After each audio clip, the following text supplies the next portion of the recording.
Welcome to 360 Tamil. இன்னைக்கு இந்த வீடியோல கிரைம் பேட்ரோல்ல இருக்க ஒரு சூப்பரான எபிசோடோட கதையை தான் நான் உங்களுக்காக கொண்டு வந்திருக்கேன். இந்த எபிசோட்ல நீங்க எதிர்பார்க்காத நிறைய ட்விஸ்ட் அண்ட் டர்ன்ஸ்லாம் வச்சிருப்பாங்க. நான் முதல்ல இந்த எபிசோடோட பிளாட்டை பத்தி சொல்றேன். சிம்ரன் அப்படின்ற ஒரு பொண்ணு நடிப்புல ட்ரை பண்ணிட்டு இருக்காங்க. சின்ன சின்ன படம்லாம் நடிச்சிருக்காங்க. எப்படியாவது பெரிய ஆக்ட்ரஸா மாறணும்னு ஆசைப்படுறாங்க. அப்படிப்பட்ட அந்த பொண்ணு இருக்காங்கல்ல, திடீர்னு ஒரு நாள் மர்மமான முறையில காணாம போயிடுறாங்க.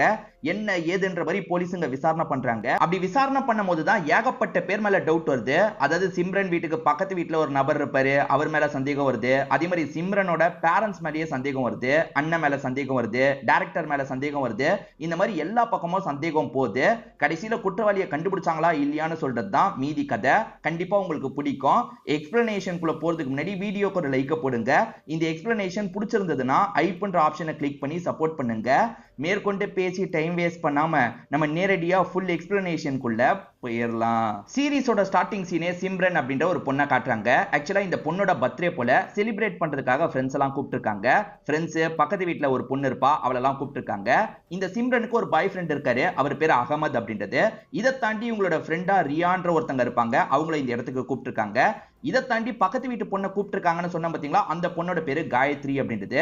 இப்ப எல்லாருமே ஜாலியா கேக்கெல்லாம் வெட்டி போட்டோலாம் எடுத்துட்டு இருக்காங்க. அப்ப காயத்ரியோட அப்பா இந்த இடத்துக்கு வந்துடுறாரு. வந்த அப்பா இருக்காரு பாத்தீங்களா, பொண்ணை போட்டு பயங்கரமா திட்டுறாரு. எதுக்காக இந்த இடத்துக்கு வந்து கூத்தடிச்சிட்டு இருக்க அப்படின்ற மாதிரி பொண்ணை அடிக்கிறாரு. எதுக்காக அடிக்கிறீங்க, அடிக்கலாம் செய்யாதீங்கன்ற மாதிரி சிம்ரன் சொல்றாங்க. நீ ஒன்னும் என்கிட்ட பேச தேவையில்லை, உன்ன மாதிரி ஆக்ட்ரஸ பார்த்தாலே எனக்கு பிடிக்காது, உன்ன மாதிரி ஏன் பொண்ணையும் மாத்தலாம்னு நினைக்கிறியான்ற மாதிரி கோவப்பட்டு பேசுறாரு. அப்ப அகமது இருக்காருல, பார்த்து பேசுங்கன்ற மாதிரி சொல்றாரு. நான் அப்படிதான் பேசுவேன்ற மாதிரி இவர் சொல்றாரு. இவரோட பேரு அசோக் அப்படின்றது. அசோக்கை பொறுத்த வரைக்கும் இந்த சிம்ரன் கிட்ட பொண்ணை சேர விடக்கூடாதுன்னு நினைக்கிறாரு போல. வேகமா இங்க இருந்து கூட்டிட்டு போயிடுறாரு. இதெல்லாம் பாக்குற அந்த ஃப்ரெண்டும் பயப்படுறாங்க. இவங்களோட பேரு ரியான்னு சொல்லியிருப்பேன். இப்ப ரியா இருக்காங்கல்ல, நான் கிளம்புறேன்ற மாதிரி இந்த இடத்தை விட்டு கிளம்பிடுறாங்க. நடந்த விஷயத்தை நினைச்சு சிம்ரனும் இந்த இடத்துல ஃபீல் எல்லாம் பண்ணிட்டு இருக்காங்க. இந்த சிம்ரனுக்கு ஒரு அண்ணன் இருப்பாரு, அவர் பேரு அமன் அப்படின்றது. அவர் ஆர்மியை சேர்ந்தவர் போல. இப்ப தங்கச்சிக்கு விஷ் பண்ணலாம் அப்படின்ற மாதிரி கால் பண்ணி விஷ் பண்றாரு. அதே சமயம் அம்மாவையும் கால்ல கனெக்ட் பண்றாரு. இப்ப அம்மாவும் பொண்ணு கிட்ட பர்த்டே விஷஸ் எல்லாம் சொல்லிட்டு இருக்காங்க. நீ அம்மா கிட்டயும் அண்ணன் கிட்டயும் பேசு, நான் கொஞ்சம் தள்ளி இருக்கன்ற மாதிரி அகமது இருக்கார்ல, அதாவது பாய் ஃப்ரெண்ட் அகமது இருக்கார்ல, கொஞ்சம் தள்ளி போயிடுறாரு. லவ் பத்திலாம் பெருசா வீட்டுக்கு தெரியுமா என்னன்னு தெரியல. பர்த்டே செலிப்ரேஷன்லாம் முடிஞ்சதா அப்படின்ற மாதிரி அண்ணனும் அம்மாவும் கேக்குறாங்க. இப்பதான் செலிப்ரேஷன்லாம் முடிஞ்சது அப்படின்ற மாதிரி இவங்க சொல்றாங்க. ஆக்சுவலா இந்த சிம்ரன் வந்து இப்ப ரீசெண்டா டாட்டூ போட்டிருக்காங்க போல. கையில போட்டிருக்க டாட்டூவா அம்மா கிட்ட காட்டுறாங்க. அம்மாவும் நல்லா இருக்கு அப்படின்ற மாதிரிலாம் சொல்லிட்டு இருக்காங்க. பொண்ணு நிறைய படத்துல நடிக்கிறதுக்கு ட்ரை பண்றாங்கல்ல, அதெல்லாம் எப்படி போகுதுன்னு அம்மா கேக்குறாங்க. ஏதோ போயிட்டு இருக்குமா, சீக்கிரமே நான் நினைச்ச மாதிரி வாய்ப்பு கிடைக்கும்னு நினைக்கிறேன் அப்படின்ற மாதிரிலாம் சொல்றாங்க. இப்ப வேற ஒரு நாள் நடக்கிறத காட்டுறாங்க. சிம்ரனி இப்ப வாய்ப்புக்காக ஒரு இடத்துக்கு கிளம்ப போறாங்க போல. ஒரு வண்டி வருது, இவங்களுமே அந்த வண்டியில ஏறி கிளம்புறாங்க. வண்டியில வந்தது யாருன்றத தெளிவா நமக்கு காட்டல. இவங்க லக்கேஜோட தான் இங்க இருந்து கிளம்ப ஆரம்பிக்கிறாங்க. இப்ப சிம்ரன் போன்ல இருந்து கால் வருது. அம்மாவும் சந்தோஷமா எடுத்து பேச ஆரம்பிக்கிறாங்க. ஆனா எதிர வேற ஒரு மர்ம நபர் தான் பேசுறாரு. அவர் என்ன சொல்றாருன்னா, உங்க பொண்ணு இப்ப என்னோட கண்ட்ரோல்ல இருக்கா, உங்க பொண்ணு உங்களுக்கு திரும்பி கிடைக்கணும்னா 50 லட்சம் ரூபாய் வேணும்ன்ற மாதிரி கேக்குறாரு. சிம்ரன் ஆளை வச்சு விளையாடுறியா அப்படின்ற மாதிரி இவங்களுமே பேசுறாங்க. இல்ல இல்ல, நான் உண்மையா தான் சொல்றேன், நீங்க மட்டும் 50 லட்சம் ரூபாய் தரல உங்க பொண்ணு கதையை முடிச்சிருவன்ற மாதிரி அந்த மர்ம நபர் பேசிட்டு இருக்கான். அந்த மர்ம நபர் தான் சிம்ரனை லாக் பண்ணி வச்சிருக்கான்றதை நமக்கு காமிச்சிடுறாங்க. போக போக தான் அவன் சீரியஸா பேசுறான் அப்படின்றத அம்மாக்கு புரிய வருது. அம்மா 50 லட்சம் ரூபாய் என்கிட்ட இல்லைன்னு புலம்புறாங்க. அவன் வேகமா காலை கட் பண்ணிடுறான். இதை பத்திலாம் பையன் கிட்ட சொல்ல வேணாம் அப்படின்ற மாதிரி அம்மா யோசிக்கிறாங்க. முதல்ல பையன் கிட்ட சொல்லியிருக்க மாட்டாங்க, இருக்கிற காசை போட்டு விட்டுருப்பாங்க. இருந்தாலும் சிம்ரன் கிடைக்கல, அதனால தான் பையன் கிட்ட சொல்றாங்க. இது எதுக்காகமா முன்கூட்டியே என்கிட்ட சொல்லல, எதுக்காகமா இப்படி பண்ணீங்க அப்படின்ற மாதிரி பையனுமே கோவப்பட்டு இருக்கான். சரி ஸ்டேஷனுக்கு போய் கம்ப்ளைண்ட் கொடுத்துடலாம் அப்படின்ற மாதிரி யோசிக்கிறாங்க. 2 நாள் அம்மா பையன் கிட்ட இந்த விஷயத்த சொல்லாம இருந்திருக்காங்க போல. இப்ப 2 பேருமே ஸ்டேஷனுக்கு வந்து கம்ப்ளைண்ட் கொடுக்குறாங்க. 2 நாளைக்கு முன்னாடி பொண்ணு போன்ல இருந்து இந்த மாதிரி கால் வந்தது. 50 லட்சம் ரூபாய் கேட்டாங்க, என்கிட்ட அவ்வளவு காசு இல்லன்றத புரிய வச்சேன். இருக்கிற காசை போடுறன்ற மாதிரி 1 லட்சம் ரூபாய் போட்டேன். இதுதான் நடந்தது. என் பொண்ணு வந்துருவான்னு பார்த்தா வரவே இல்லைன்ற மாதிரி சொல்றாங்க. நீங்க இருக்க காசை போடுங்க, அனுப்பி வைக்கிறோன்ற மாதிரி அவங்க சொல்லியிருப்பாங்க. ஆனா அனுப்பி வைக்கல போல. 50 லட்சம் ரூபாய் கேட்டவங்க 1 லட்சம் ரூபாய்க்கு எப்படி ஒத்து வருவாங்க, இதுல ஏதோ இடிக்கிற மாதிரி இருக்கு, என்ன ஏதுன்றதை நாங்க விசாரிக்கிறோம். பொண்ணுக்கு எதிரிங்கன்னு யாராவது இருக்காங்களான்னு கேட்கும்போது எதிரிங்கலாம் இல்ல, அவ இந்த மாதிரி தான் ட்ரை பண்ணிட்டு இருக்கான்ற மாதிரி சினிமால ட்ரை பண்றதை பத்திலாம் சொல்றாங்க. சரி ஃப்ரெண்ட்ஸ்னு யாராவது இருப்பாங்களான்னு கேட்கும்போது ரியான்னு ஒரு ஃப்ரெண்ட் இருக்கா, அவளை பத்தி தான் எங்க கிட்ட ஷேர் பண்ணிருக்கா அப்படின்ற மாதிரிலாம் சொல்றாங்க. சரி கவலைப்படாதீங்க, நான் என்ன ஏதுன்றத விசாரணை பண்றேன், சீக்கிரமே உங்க பொண்ணை கண்டுபிடிச்சிடலாம் அப்படின்ற மாதிரி சொல்றாரு. சிம்ரனை பொறுத்த வரைக்கும் அபார்ட்மெண்ட்ல இருக்க ஒரு பிளாட்ல தானே தங்கி இருப்பாங்க. அந்த பிளாட்டை செக் பண்றதுக்காக ஆளுங்கெல்லாம் வந்துடுறாங்க. இங்க ஏதாவது கிடைக்குமா அப்படின்ற மாதிரிலாம் தேடி பாக்குறாங்க. ஆனா பிரோஜனமா எதுவும் கிடைக்க மாட்டேங்குது. சிம்ரன் கடைசியா எப்ப போனாங்கன்றத தெரிஞ்சுக்கணும்ன்றதுக்காக இங்க இருக்க செக்யூரிட்டி கிட்ட விசாரணை பண்றாங்க. செக்யூரிட்டியுமே ஒரு 3 நாள் இருக்கும், நைட்டு நேரம் எங்கேயோ கிளம்பி போனாங்க, ஏதோ ஷூட்டிங்காக கிளம்பி போறாங்கன்ற மாதிரி நானும் பெருசா எடுத்துக்கலன்ற மாதிரி சொல்றாரு. லக்கேஜோட தான் கிளம்பி போனாங்க அப்படின்ற மாதிரிலாம் சொல்றாரு. இதை தாண்டி இப்ப ரியாவை பார்க்கறதுக்காக வந்துடுறாங்க. ரியா கிட்ட உங்களுக்குள்ள எப்படி ஃப்ரெண்ட்ஷிப் உருவாச்சு அப்படின்ற மாதிரிலாம் கேட்டுட்டு இருக்காங்க. ரியா கிட்ட பேசும்போது தான் அகமதுன்னு சிம்ரனுக்கு ஒரு பாய் ஃப்ரெண்ட் இருக்கிறதே போலீஸுங்களுக்கு தெரிய வருது. அந்த அகமது கிட்டயும் விசாரணை பண்ணணும் அப்படின்ற மாதிரிலாம் யோசிக்கிறாங்க. இப்ப ரியா கிட்ட எப்படி ஃப்ரெண்ட்ஷிப் ஏற்பட்டதுன்னு கேட்டாங்கல்ல, அதுக்கான பதில ரியா சொல்றாங்க. இவங்க 2 பேருமே ஒரு படத்துல சின்ன ரோலை பண்ணிருப்பாங்க போல, அப்பதான் இவங்களுக்குள்ள ஃப்ரெண்ட்ஷிப் ஏற்பட்டிருக்கும். 2 பேருமே எப்படியாவது முக்கியமான ரோல் நடிக்கிறவங்களா மாறணும்ன்ற மாதிரி ஃப்ரெண்ட்ஸா மாறி இருப்பாங்க. சிம்ரனுக்கு அகமதுன்னு ஒரு பாய் ஃப்ரெண்ட் இருக்கிறதா சொல்றீங்கல்ல, அகமதுக்கும் சிம்ரனுக்கும் நடுவுல ஏதாவது பிரச்சனை மாதிரி போச்சா அப்படின்ற மாதிரி இன்ஸ்பெக்டர் கேக்குறாரு. பிரச்சனை மாதிரிலாம் சொல்ல முடியாது சார், எல்லாருக்குள்ளேயும் வர மாதிரி சின்ன சின்ன சண்டை வரும், உடனே சமாதானம் ஆயிப்பாங்க சார். எதுக்கு சார் இதெல்லாம் கேக்குறீங்கன்னும் போது சிம்ரன் மிஸ் ஆகுறாங்கல்ல, அதை பத்திலாம் இவர் புரிய வைக்கிறாரு. இதை தாண்டி சிம்ரனுக்கு வேற யார் கூடயாவது பிரச்சனையா அப்படின்ற மாதிரி கேக்குறாரு. இவங்களுமே அன்னைக்கு வீட்டுல நடந்த இன்சிடென்ட்டை பத்தி சொல்றாங்க. அதாவது பக்கத்து வீட்டை சேர்ந்த அசோக்ன்றவரு வார்னிங் கொடுத்தாரு பாத்தீங்களா, அப்ப சிம்ரன் கிட்ட நான் உன்னை சாவடிச்சிருவேன்ற மாதிரிலாம் கோவத்துல சொல்லியிருப்பாரு. இதுதான் சார் நடந்தது அப்படின்ற மாதிரிலாம் இந்த ரியா பொண்ணு சொல்றாங்க. இதெல்லாம் தெரிஞ்சுக்கிட்ட இவங்களுமே அசோக் கிட்ட பேசுறதுக்காக வராங்க.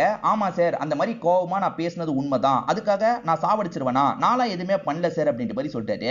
ஆக்சுவலா இவர் பக்கத்து வீட்டை சேர்ந்தவர்ல, போகும்போது வரும்போது சிம்ரனை கவனிப்பாரு. அவங்க சின்ன சின்ன ட்ரெஸ் எல்லாம் போட்டிருப்பாங்க. அதை பார்க்கும்போது இவருக்கு பயங்கரமா கோவம் வரும். அதை பார்த்து நம்ம பொண்ணு கெட்டு போயிட போறா அப்படின்ற மாதிரி யோசிச்சிருப்பாரு. அதனால தான் பொண்ணு அந்த வீட்டு பக்கமே போகாதுன்ற மாதிரிலாம் சொல்லியிருப்பாரு. இப்ப இவன் நடிக்கணும்ன்ற மாதிரிலாம் என்கிட்ட சொல்லிட்டு இருக்கா. சிம்ரனை பார்த்து தான் இந்த விஷயத்தெல்லாம் கத்துக்கிட்டா. அந்த சிம்ரனை பார்க்கும் போதெல்லாம் எனக்கு ஆத்திரமா வரும் சார், அதனால தான் கொஞ்சம் வார்த்தையை விட்டுட்டேன், மற்றபடி எனக்கும் இதுக்கும் சம்பந்தம் இல்லைன்ற மாதிரிலாம் சொல்றாரு. இப்ப அந்த பொண்ணு கிட்ட பேசுறாங்க. அந்த நாள் நைட்டு உங்க அப்பா எங்க இருந்தாரு அப்படின்ற மாதிரிலாம் கேக்குறாங்க.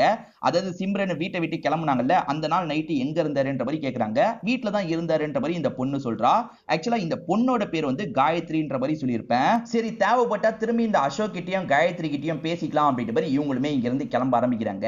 ஆக்சுவலா அம்மா காசு போட்டதுக்கு அப்புறம் அந்த சிம்ரனோட கார்டை யூஸ் பண்ணி தான் யாரோ காசு எடுத்திருக்காங்க. அந்த 1 லட்சம் ரூபாய் காசு எடுத்திருக்காங்க. அது யாருன்ற ஃபுட்டேஜை இவங்களுமே பாக்குறாங்க. ஒரு பர்டிகுலர் ஏரியால தான் ஏடிஎம்ல காசு எடுக்கப்பட்டிருக்கு. ஏடிஎம்ல எடுத்தவர் யாருன்னு பார்க்கலான்னு பார்த்தா அவர் ஊடி போட்டு முகத்தை டோட்டலா மறைச்சிருக்காரு. எந்த ஒரு ஆங்கிள்லயுமே அவரோட ஃபேஸ் தெரியல. சரி, பாடி டைப் தெரியுதுல, இது மூலியமா ஏதாவது பண்ணலாம் அப்படின்ற மாதிரி யோசிக்கிறாங்க. இவங்களுக்கு இப்போதைக்கு அகமது மேல சந்தேகம் போகுது. ஏன்னா அகமதை பொறுத்த வரைக்கும் அந்த ஏரியாவை சேர்ந்தவரா இருப்பாரு. அவர் ஒருவேளை இப்படி பண்ணிருப்பாரான்ற மாதிரி யோசிக்கிறாங்க. அகமது இப்போ வந்து பிரேயர்லாம் பண்ணிட்டு இருக்கும்போது யாரோ கதவை தட்டுறாங்க. கதவை திறந்து பார்த்தா இன்ஸ்பெக்டர் தான் இந்த இடத்துக்கு வந்திருக்காரு. உங்களோட கேர்ள் ஃப்ரெண்ட் இப்ப மிஸ் ஆகுறாங்க, அது உங்களுக்கு தெரியுமா அப்படின்ற மாதிரி இன்ஸ்பெக்டர் கேட்கிறாரு. சார், ரியா சொல்லி தான் சார் எனக்கு தெரிஞ்சது அப்படின்ற மாதிரி இவருமே சொல்றாரு. கேர்ள் ஃப்ரெண்ட் மிஸ் ஆகிறதுக்கு என்ன காரணமா இருக்கும்ன்ற மாதிரி இன்ஸ்பெக்டர் கேட்கிறாரு. சார், அது எனக்கு தெரியலன்ற மாதிரி சொல்றாரு. சரி, உங்களுக்குள்ள சண்டை வருமான்னு கேட்கும்போது சின்ன சின்ன சண்டை வரும் சார், உடனே சமாதானம் ஆயிடுவோம் அப்படின்ற மாதிரிலாம் இவர் சொல்றாரு. அன்னைக்கு உங்க வீட்டுக்கு வந்தாங்களான்னு கேட்கும்போது என் வீட்டுக்குலாம் வரலன்னு சொல்றாரு. ஆனா அவங்களோட ட்ரெஸ் எல்லாம் நிறைய இங்க இருக்கு சார், அவங்களோட ட்ரெஸ் இருக்குன்ற மாதிரிலாம் ஆளுங்க சொல்றாங்க. சார், ஏற்கனவே வரும்போது கொண்டு வந்தா சார், அந்த ட்ரெஸ் தான் இது, அன்னைக்கெல்லாம் அவ வரவே இல்லை சார் அப்படின்ற மாதிரி இவர் சொல்றாரு. ஒருவேளை பேக் எல்லாம் எடுத்துட்டு கிளம்பினவங்க இவர் வீட்டுக்கு வந்து இவர் ஏதாவது பண்ணிருக்க வாய்ப்பு இருக்கா அப்படின்ற மாதிரி யோசிக்கிறாங்க. இவரே லாக் பண்ணிட்டு பேரண்ட்ஸ் கிட்ட மிரட்டி காசு கேட்டிருப்பாரா அப்படின்ற மாதிரி யோசிக்கிறாங்க. சத்தியமா அப்படி இல்லவே இல்லைன்ற மாதிரி இவருமே சொல்றாரு. இப்ப சிம்ரனை பத்தி எந்த தகவலும் தெரிய வரல. அம்மா பையன் ரொம்ப ஃபீலிங்ல இருக்காங்க. இப்ப இந்த பையன் அமன் இருக்கார்ல, நான் எவ்வளவு வேணான்னு உங்ககிட்ட சொன்னேன், நீங்க தான் கேட்கல அப்படின்ற மாதிரி சொல்றாரு. அப்பதான் ஒரு ஃபிளாஷ்பேக்கை நமக்கு காட்டுறாங்க. ஆக்சுவலா சிம்ரன் காலேஜ்லாம் முடிச்சதுக்கு அப்புறம் ஆக்டிங்ல நான் ட்ரை பண்ண போறேன்ற மாதிரி சொல்றாங்க. அதெல்லாம் வேணவே வேணாம், அது மோசமான இண்டஸ்ட்ரி அப்படின்ற மாதிரி அண்ணா சொல்லிட்டு இருக்காரு. ஆனா அம்மா சப்போர்ட்டிவா பேசுறாங்க. நீ ஆர்மில சேரணும்னு சொன்ன, ஆர்மில நிறைய ஆபத்து இருக்கும் போது கூட உன் ஆசைக்காக நான் ஓகே சொல்லிட்டேன். அதே மாதிரி தங்கச்சி ஆசைப்படுறா, அவ ஆசைப்பட்ட மாதிரியே பண்ணட்டுமே, அவ ஒழுக்கமா தான் இருப்பான்ற மாதிரி தங்கச்சிக்கு ரொம்ப சப்போர்ட் பண்றாங்க. வேற வழி இல்லாம இவருமே ஏத்திருப்பாரு. அப்படிதான் தங்கச்சி நடிக்கிறதுக்காக போயிருக்காங்க போல. இப்ப தங்கச்சி மிஸ் ஆகுறாங்கல்ல, அதை நினைச்சு ரெண்டு பேருமே ஃபீல் பண்ணிட்டு இருக்காங்க. இவங்க ஃபீல் பண்ணிட்டு இருக்கும் போதுதான் சித்தப்பா கிட்ட இருந்து கால் வருது. இந்த அம்மனோட சித்தப்பா கிட்ட இருந்து கால் வருது. இவர் சொத்து விஷயமா அவகிட்ட பேசுனீங்களா, சீக்கிரமா ஒரு முடிவை எடுங்கன்ற மாதிரிலாம் சொல்லிட்டாரு. அதாவது சித்தப்பாக்கும் இவங்களுக்கும் ரிலேட்டடா ஒரு சொத்து பிரச்சனை போயிட்டு இருக்கு போல. சித்தப்பா இப்படி கேட்டோன்னே இவருமே டென்ஷன் ஆயிடுறாரு.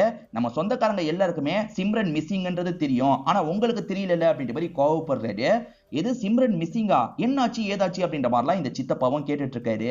எவனோ ஒருத்தன் ஏடிஎம்ல இருந்து காசு எடுத்தான் பாத்தீங்களா, அதை திரும்ப திரும்ப இவங்களுமே பார்த்துட்டு இருக்காங்க. அந்த பாடி டைப்லாம் அப்படியே அகமது கூட மேட்ச் ஆகுது.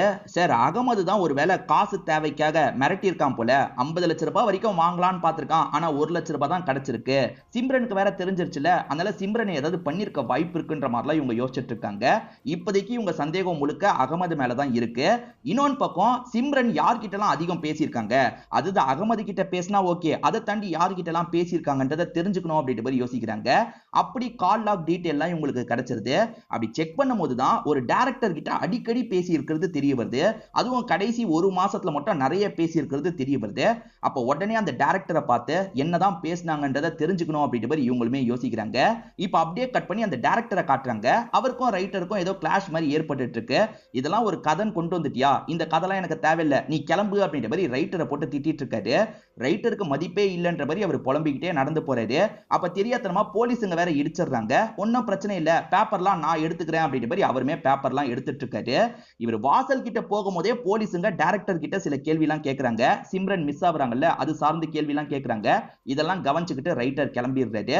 இப்ப டைரக்டர் கிட்ட என்ன கேக்குறாங்கன்னா, சிம்ரன் கொஞ்ச நாளா மிஸ் ஆகுறாங்க, கடைசியா உங்ககிட்ட தான் அதிகமா பேசியிருக்காங்க, அப்படி என்ன பேசுனீங்க அப்படின்ற மாதிரி கேக்குறாங்க. டைரக்டரும் விஷயத்தை சொல்லிட்டாரு. ஆக்சுவலா இந்த டைரக்டர் சிம்ரனுக்கு ஒரு பெரிய வாய்ப்பை தர மாதிரிலாம் பேசுறாரு.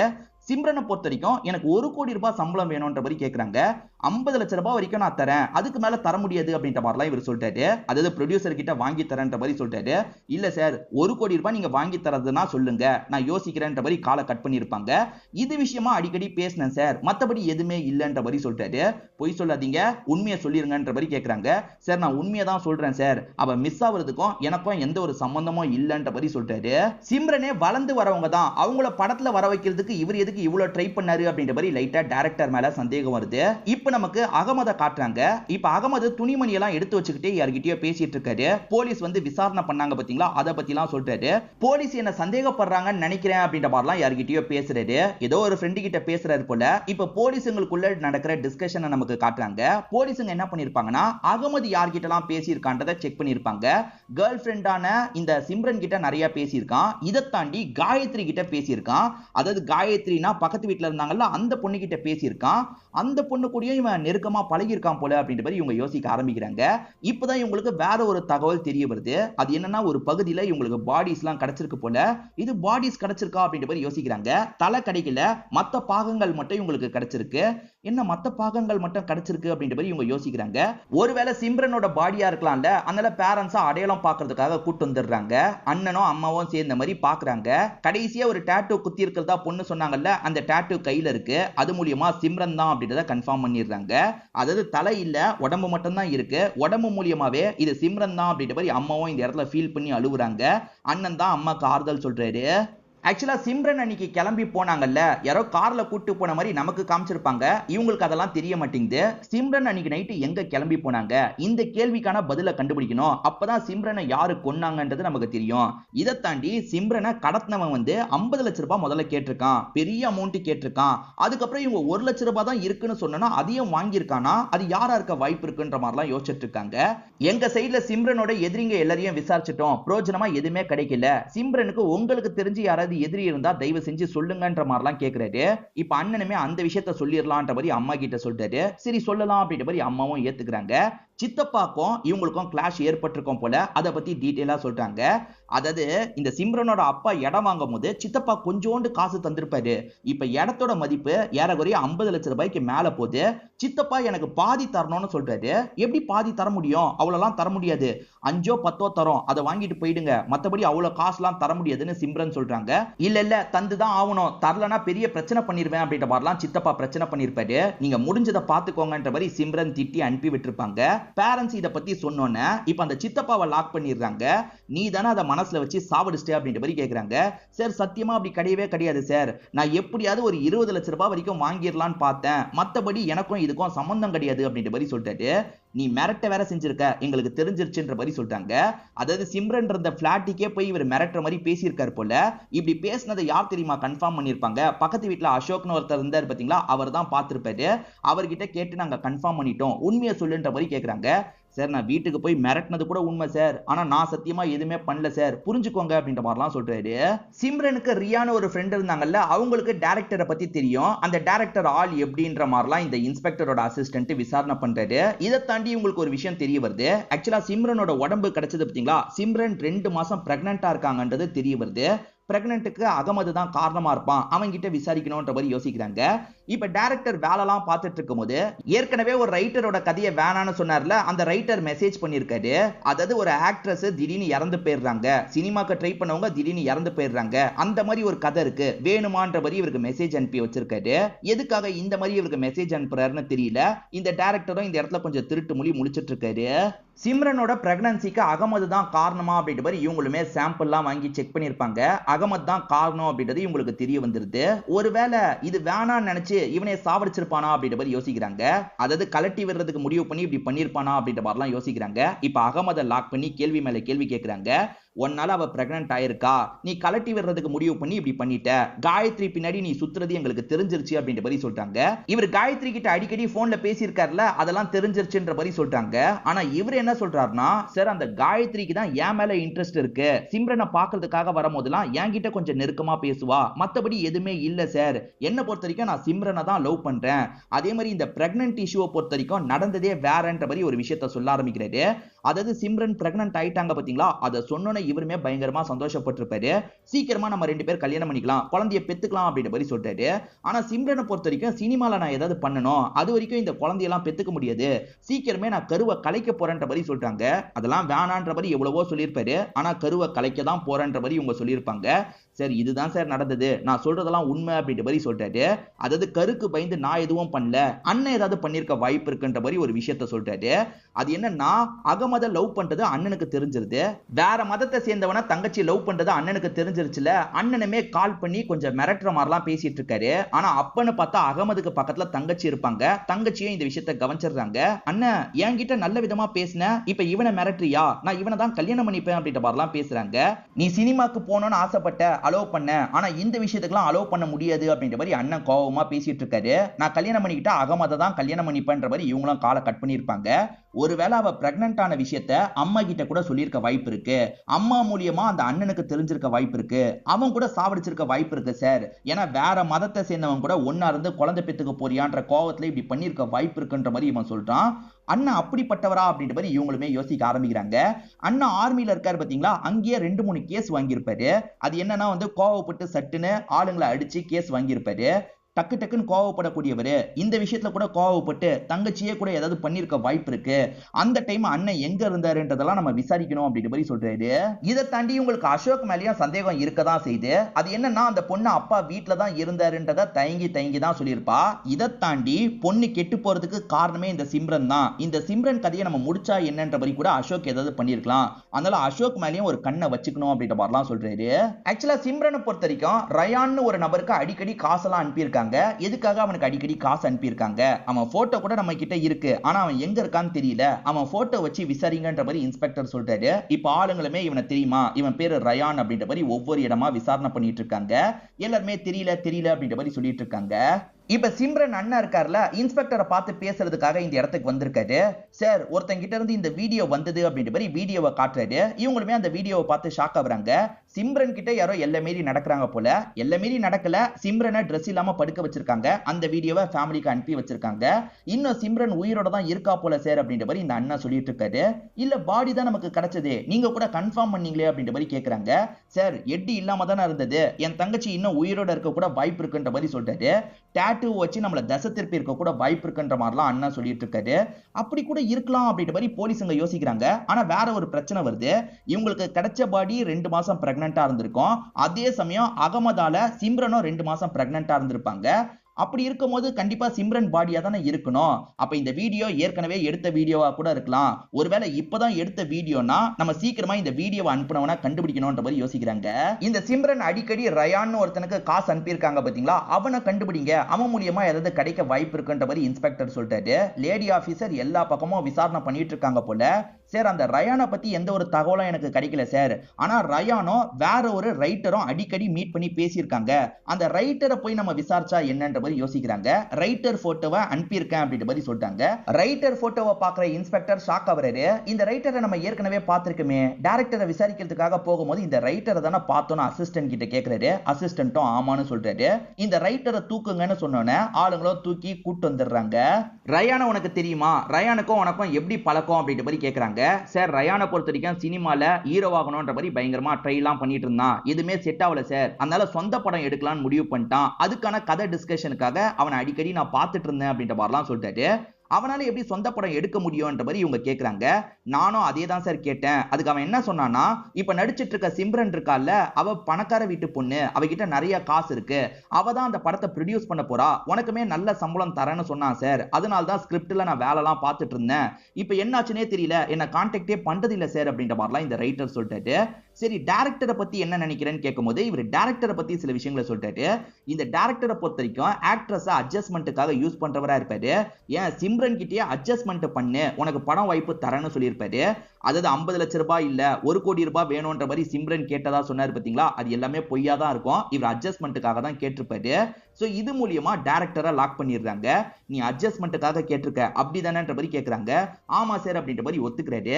அவ அடிபணிலன்றதுக்காக ஆளை வச்சு தூக்கி இருக்க அப்படிதானேன்ற மாதிரி கேட்கறாங்க. நான் அவ மேல ஆசைப்பட்டது உண்மைதான் சார், ஆனா இப்படி கடத்துற அளவுக்குலாம் எனக்கு தைரியம் பத்தாது சார், என்ன விட்டுருங்க சார் அப்படின்ற மாதிரிலாம் கெஞ்சி கேட்டுட்டு இருக்கான். இவங்களுக்கு என்ன முடிவு எடுக்கிறதுனே தெரிய மாட்டேங்குது. இப்ப இவங்களோட சந்தேகம் எல்லாம் அந்த ரயான் மேல தான் திரும்புது. காரணம், ரயானுக்கு இந்த சிம்ரனும் நிறைய காசு தந்திருக்காங்க. இதை தாண்டி அவனை வச்சு படமே ப்ரொடியூஸ் பண்றதா வாக்கு மாதிரி கொடுத்திருப்பாங்க. ரயானும் அவ்வளவு உத்தரவாதமா சொல்லியிருப்பான். அந்த ரயானை பிடிக்கணும்னு ட்ரை பண்றவங்க ஒரு ஸ்டேஜ்ல ரயானையும் பிடிச்சிடுறாங்க. எப்படி அவன் உனக்கு ப்ரொடியூஸ் பண்ணுவா, எந்த நம்பிக்கையில அந்த ரைட்டர் கிட்ட அப்படி சொன்ன, உண்மையை சொல்லுன்ற மாதிரி அடிக்கிறாங்க. இவனுமே உண்மையை சொல்றான். ஆக்சுவலா இந்த சிம்ரன் முதல்ல இண்டஸ்ட்ரிக்கு நுழையிறதுக்கு ட்ரை பண்ணும்போது இவன் கூட ஃப்ரெண்ட்ஷிப் ஏற்பட்டிருக்கும். ஃப்ரெண்ட் மாதிரி 2 பேருமே பழகி இருப்பாங்க. ஆடிஷன் ஏதாவது வந்தா 2 பேருமே அட்டென்ட் பண்ணுவாங்க. அப்படி இருக்கும்போது ஒரே ரூம்ல ஸ்டே பண்ணும்போது இவன் வேணும்ட்டே அவங்கள போதை ஏத்தி மயக்கமாக்கி இருப்பான். அவங்க கிட்ட எல்லை மீறி நடந்திருப்பான். அதை வீடியோ மாதிரியும் எடுத்திருப்பான். இந்த வீடியோ மட்டும் வெளியே வந்ததுன்னா நீ கரியர்ல எதுவுமே பண்ண முடியாது, லைஃபே ஸ்பாயில் ஆயிடும் அப்படின்ற மாதிரிலாம் அவங்கள மிரட்டி இருப்பான். தயவு செஞ்சு இந்த வீடியோவை விட்டுறத, நான் காசு கூட தரேன்ற மாதிரி சொல்லியிருப்பாங்க. அப்பப்ப இவன் கேட்கும் போதெல்லாம் காசு அனுப்பிக்கிட்டே இருப்பாங்க. இந்த சிம்ரனை பொறுத்த வரைக்கும் கொஞ்சம் சாதாரண குடும்பத்தை சேர்ந்தவங்களா இருப்பாங்க. ஆனா ஒரு சொத்தோட மதிப்பு மட்டும் ஏறக்குறைய 1 கோடி ரூபாய் கிட்ட இருக்கும். அந்த சொத்தை வித்துரு, எனக்காக நீ படம் பண்ணணும், நீயும் நானும் சேர்ந்து நடிக்கலாம், அது மூலியமா நம்ம 2 பேருக்குமே ஒரு கரியர் கிடைக்கும், இதை மட்டும் நீ பண்ண மாட்டேன்னு சொன்னா வீடியோவை லீக் பண்ணிடுவேன் அப்படின்ற மாதிரி மிரட்டி இருப்பான். இவங்க அப்பப்ப கம்மி அமௌண்ட் மட்டும் கொடுத்து இவனோட வாயை அடைச்சுக்கிட்டே இருப்பாங்க. நான் என்னைக்காவது நீ சொல்றத பண்றேன் தள்ளி போட்டுக்கிட்டே இருந்திருப்பாங்க. அவங்க தள்ளி போட்டதுனால கோவப்பட்டிருக்க, நீயே மிரட்டி காசை வாங்கலாம்னு நினைச்சிருக்க, இதான நடந்தது அப்படின்ற மாதிரி கேக்குறாங்க. இவன் இல்லன்னு சொல்றான். சிம்ரனை யார் தான் கடத்தி இருப்பா அப்படின்ற மாதிரி இவங்களுமே பயங்கரமா யோசிக்கிறாங்க. இப்ப சம்பந்தப்பட்ட எல்லார் போட்டோவையும் திரும்ப பார்த்துட்டு இருக்காங்க. அப்படி பார்க்கும்போது இன்ஸ்பெக்டர் எதையோ கண்டுபிடிச்சிடுறாரு போல. இப்ப கண்டுபிடிச்ச மாதிரி ரியாக்ஷன் கொடுக்கிறாரு. அப்படியே கட் பண்ணி ரியாவை நமக்கு காட்டுறாங்க. அதாவது சிம்ரனோட ஃப்ரெண்டை காட்டுறாங்க. இந்த சிம்ரனோட ஃப்ரெண்டை பார்க்கறதுக்காக இவங்களோட பாய் ஃப்ரெண்ட் வந்திருக்காரு. இவர் இந்த கதையில புது கேரக்டரா இருப்பாரு. இவர் பேரு தீபக் அப்படின்றது. இந்த தீபக்கும் கொஞ்ச நேரத்துக்கு முன்னாடி போலீஸ் வந்தாங்களே, என்ன விசாரணை பண்ணாங்கன்ற மாதிரி கேர்ள் ஃப்ரெண்டு ரியா கிட்ட கேக்குறாரு. அப்பன்னு பார்த்து யாரோ காலிங் பெல் அடிக்கிறாங்க. யார் வந்திருக்கா அப்படின்ற மாதிரி இவங்க 2 பேருமே முழிச்சுக்கிட்டே கதவை திறக்கிறாங்க. அப்படி கதவை திறக்கும் போது கொஞ்ச நேரத்துக்கு முன்னாடி இன்ஸ்பெக்டர் போயிருப்பாரு. அந்த இன்ஸ்பெக்டர் திரும்பி வந்திருக்காரு போல. அப்படி திரும்பி வந்த இன்ஸ்பெக்டரை இவங்க ஷாக்கிங்கா பாக்குறாங்க. இன்ஸ்பெக்டர் எதனால திரும்பி வந்தாருன்னு இப்பதான் ரிவீல் ஆகுது. இன்ஸ்பெக்டர் சாதாரணமா ரியா கிட்ட பேசுறதுக்காக வந்திருப்பாரு. அங்க இருந்து கிளம்பும் போதுதான் ரியாவோட ஸ்டாண்ட்ல இருக்க ஒரு ஷூவை பார்த்து ஷாக் ஆயிருப்பாரு. அதாவது இவங்க சிசிடிவி ஃபுட்டேஜ்ல ஒரு நபரை பார்த்தாங்கல்ல, அந்த நபர் சுத்தமா அடையாளம் தெரியல, ஆனா இந்த ஷூவை தான் அவன் போட்டிருப்பான். இந்த ஷூ ரியாவோட வீட்டுல என்ன பண்ணுதுன்னு யோசிக்கும் போது இவங்களுக்கு சந்தேகம் வந்திருக்கும். இவங்க கிளம்பி கொஞ்ச நேரத்துல வேற ஒருத்தன் வீட்டுக்குள்ள நுழைஞ்சிருப்பான். அவன் தான் ஷூவை யூஸ் பண்ணிருக்கான்றதை கண்டுபிடிச்சு வந்திருப்பாங்க. இப்ப தீபக் ரியாவை போட்டு அடி அடின்னு அடிக்கிறாங்க. நாங்க உண்மையை சொல்லிடுறோம் அப்படின்ற மாதிரி இவங்களுமே சொல்ல ஆரம்பிக்கிறாங்க. பழகிட்டு இருக்கும் போது சிம்ரன் ஓரளவுக்கு வசதியான வீட்டு பொண்ணு அப்படின்றது இவங்களுக்கு தெரிய வருது. இவங்க 2 பேருமே இண்டஸ்ட்ரியில சிம்ரனை விட ரொம்ப போராடிட்டு இருக்காங்க. அதனால பேசாம சிம்ரனை கடத்தி ஃபேமிலி கிட்ட இருந்து மிரட்டி காசு வாங்கினா என்ன அப்படின்ற மாதிரிலாம் இவங்க யோசிக்க ஆரம்பிச்சிருப்பாங்க. அந்த மாதிரி பிளான போட்டுறாங்க. அது என்னன்னா, சிம்ரன் ஒரு இடத்துல வந்து ஆடிஷன் இருக்கு, நீயும் வரியா அப்படின்ற மாதிரி கேட்டிருப்பாங்க. சிம்ரன் சரின்ற மாதிரிலாம் ஏத்திருப்பாங்க. அன்னைக்கு நைட்டு சிம்ரன் ஒரு கார்ல ஏறினாங்க பாத்தீங்களா, அந்த கார்ல இவங்க 2 பேர் தான் வந்திருப்பாங்க. ரியா இவன் தான் என்னோட பாய் ஃப்ரெண்டு அப்படின்ற மாதிரி தீபக்கெல்லாம் அறிமுகப்படுத்தி வச்சிருப்பாங்க. இப்ப கார்ல ஏத்தி கொஞ்ச தூரம் கூட்டு போனோன்னு அவங்கள மயக்கமாக்கிடுறாங்க. மயக்கமாக்குனவங்க என்ன பண்றாங்கன்னா, இவங்கள வச்சு பேரண்ட்ஸை மிரட்டலாம், காசை வாங்கிடலாம் நினைச்சிருப்பாங்க. பேரண்ட்ஸ் கிட்ட பேசும்போது தான் அவ்வளவு காசெல்லாம் பேரண்ட்ஸ் கிட்ட இல்ல, அதாவது சொத்தை வித்தாதான் அவ்வளவு காசு கிடைக்கும், ஆனா அவ்வளவு காசெல்லாம் இல்லன்னு அம்மா சொன்னோன்னே இவங்களுக்கு என்ன பண்றதுன்னு தெரியல. சரி இருக்க காசை போட்டு விடுங்க அப்படின்ற மாதிரிலாம் சொல்லியிருப்பாங்க. அம்மாவும் 1 லட்சம் ரூபாய் மட்டும் போட்டு விட்டுருப்பாங்க. அந்த 1 லட்சம் ரூபாய் எடுத்ததுக்கு அப்புறம் இதுக்கப்புறம் சிம்ரனை விட்டாலும் பிரச்சனை தான், ஏன்னா நம்ம தான் இதை பண்ணோன்றதை ஈஸியா கெஸ் பண்ணிடுவா, அதனால சிம்ரன் கதையை முடிச்சிடலான்ற மாதிரி இவங்க கதையை முடிச்சிருப்பாங்க. அதே மாதிரி எந்த ஏடிஎம்லனாலும் காசு எடுத்துக்கலாம், வேணும்ட்டே அந்த அகமதோட ஏரியாவை பார்த்து அங்க இருக்க ஏடிஎம்ல காசை எடுத்திருப்பாங்க. போலீஸ்க்கு அகமது பக்கம் சந்தேகம் திரும்பட்டோன்றதுக்காக தான் இப்படி பண்ணிருப்பாங்க. ஆக மொத்தத்துல நிறைய காசு கிடைக்கும்ன்றதுக்காக தூக்கியிருப்பாங்க. ஆனா நிறைய காசு கிடைக்கலன்னு அப்செட் ஆயிருப்பாங்க. அதே மாதிரி அவளை விட்டுட்டா கண்டிப்பா ஞாபகம் வச்சு அவ எல்லாத்தையும் சொல்லிடுவா, நம்ம மாட்டிப்போன்ற மாதிரி பயம் வந்திருக்கும். அதனால தான் துண்டு துண்டா வெட்டியிருப்பாங்க. தலையை மட்டும் வேற ஒரு இடத்துல டிஸ்போஸ் பண்ணியிருப்பாங்க. அதுக்கப்புறம் போலீஸ் வெறித்தனமா தேடணும்னு இவங்களுக்கு பயம் வந்திருக்கும். சிம்ரன் உயிரோட இருக்க மாதிரி எல்லாரையும் நம்ப வைக்கிற மாதிரி வேணும்ட்டே வீடியோ அனுப்பியிருப்பாங்க. இதுதான் பண்ணோன்ற மாதிரி எல்லா உண்மையும் ஒத்துக்கிறாங்க. காசுப்பட்டு கூட பழகின பொண்ணை சாவடிச்சிட்டீங்களே, இதெல்லாம் நியாயமா அப்படின்ற மாதிரி இன்ஸ்பெக்டரும் இவங்களை போட்டு பயங்கரமா திட்டுறாரு. இவங்களை கூட்டு போங்க அப்படின்ற மாதிரி ஆளுங்க கிட்ட சொல்லிட்டாரு. அதே மாதிரி சிம்ரன் இதுக்கப்புறம் திரும்பி வரப்போறது இல்லைல்ல, இதை நினைச்ச அம்மாவும் அண்ணனும் பயங்கரமா ஃபீல் பண்றாங்க. இதோடயே இந்த கதையை முடிச்சிடுறாங்க. இந்த கதையில வந்த ட்விஸ்ட் அண்ட் டர்ன்ஸ்லாம் கண்டிப்பா உங்களுக்கு பிடிச்சிருக்கும்னு நம்புறேன். இந்த வீடியோ உங்களுக்கு பிடிச்சிருந்ததுன்னா லைக் பண்ணுங்க, கமெண்ட் பண்ணுங்க, மறக்காம 360 தமிழ் சேனலை சப்ஸ்கிரைப் பண்ணுங்க. தொடர்ச்சியா இந்த மாதிரி வீடியோக்கள் வந்துகிட்டே தான் இருக்கும்.